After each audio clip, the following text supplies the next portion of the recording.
जय श्री श्याम दोस्तों। रविवार का दिन सूर्य देवता को समर्पित है।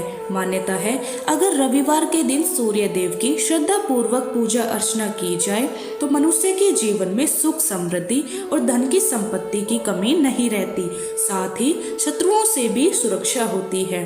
सूर्य देव का व्रत करने के साथ साथ अगर आप इनकी व्रत कथा भी सुनते हैं तो आपकी सभी मनोकामनाएं पूर्ण हो जाती हैं। तो चलिए सुनते हैं सूर्य देव की व्रत कथा। प्राचीन काल की बात है, एक बुढ़िया थी जो नियमित तौर पर रविवार के दिन सूर्य उदय से पहले उठकर नित्य कर्मों से निवृत्त होकर अपने आंगन को गोबर से लीपती थी जिससे वह स्वच्छ हो सके। इसके बाद वह सूर्य देव की पूजा अर्चना करती थी, साथ ही रविवार की व्रत कथा भी सुनती थी। इस दिन वो एक समय भोजन करती थी, उससे पहले सूर्य देव को भोग भी लगाती थी।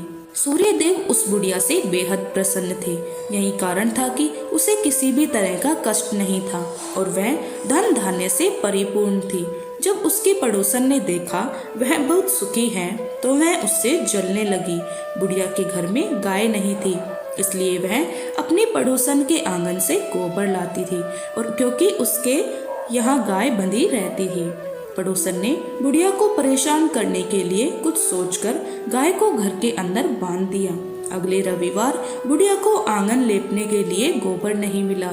इसी के चलते उसने सूर्य देव को भोग भी नहीं लगाया, साथ ही खुद भी भोजन नहीं किया और पूरे दिन भूखी प्यासी रही, फिर सो गई। अगले दिन जब वह सोकर उठी तो उसने देखा उसके आंगन में एक सुंदर गाय और उसका बछड़ा बंधा था। बुढ़िया गाय को देखकर हैरान रह गई। उसने गाय को चारा खिलाया। वहीं उसकी पड़ोसन बुढ़िया के आंगन में बंधी सुंदर गाय और बछड़े को देखकर ज्यादा जलने लगी। पड़ोसन ने उसकी गाय के पास सोने का गोबर पड़ा देखा तो उसने गोबर को वहां से उठाकर अपने गाय के गोबर के पास रख दिया। सोने के गोबर से पड़ोसन कुछ ही दिन में धनवान हो गई। यह कई दिनों तक चलता रहा। ऐसे में बुढ़िया पहले की तरह सूर्य देव का व्रत करती रही, साथ ही कथा भी सुनती रही। इसके बाद जिस दिन सूर्य देव को पड़ोसन की चालाकी का पता चला तब उसने तेज आंधी चला दी। तेज आंधी को देखकर बुढ़िया ने अपनी गाय को घर के अंदर बांध दिया। अगले दिन जब बुढ़िया उठी तो उसने सोने का गोबर देखा, तब उसे बेहद आश्चर्य हुआ। तब से लेकर आगे तक उसने गाय को घर के अंदर ही बांधा। कुछ ही दिनों में बुढ़िया बहुत धनी हो गई। बुढ़िया की सुखी और धनी स्थिति देखकर पड़ोसन और जलने लगी। पड़ोसन ने अपने पति को समझा बुझाकर गाय को नगर के राजा के पास भेज दिया। जब राजा ने सुंदर गाय को देखा तो वह बहुत खुश हुए।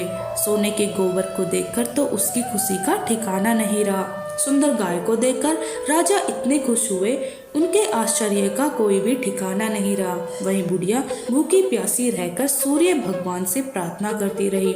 सूर्य देव को उन पर करुणा आई। उसी रात सूर्य देव राजा के सपने में आए और उसने कहा, हे राजन, बुढ़िया की गाय व बछड़ा तुरंत वापस कर दो। अगर ऐसा नहीं किया तो तुम्हारे ऊपर परेशानियों का पहाड़ टूट पड़ेगा। सूर्य देव के सपने ने राजा को बुरी तरह डरा दिया। इसके बाद राजा ने बुढ़िया को गाय और बछड़ा लौटा दिया। राजा ने बुढ़िया को ढेर सारा धन दिया और क्षमा मांगी। वहीं राजा ने पड़ोसन और उसके पति को सजा भी दी। इसके बाद राजा ने पूरे राज्य में घोषणा करवाई, रविवार को हर कोई व्रत किया करे। सूर्य देव का व्रत करने से व्यक्ति धन धान्य से परिपूर्ण हो जाता है और घर में खुशहाली आती है। जय सूर्य देवता, जय हो सूर्य देव महाराज की।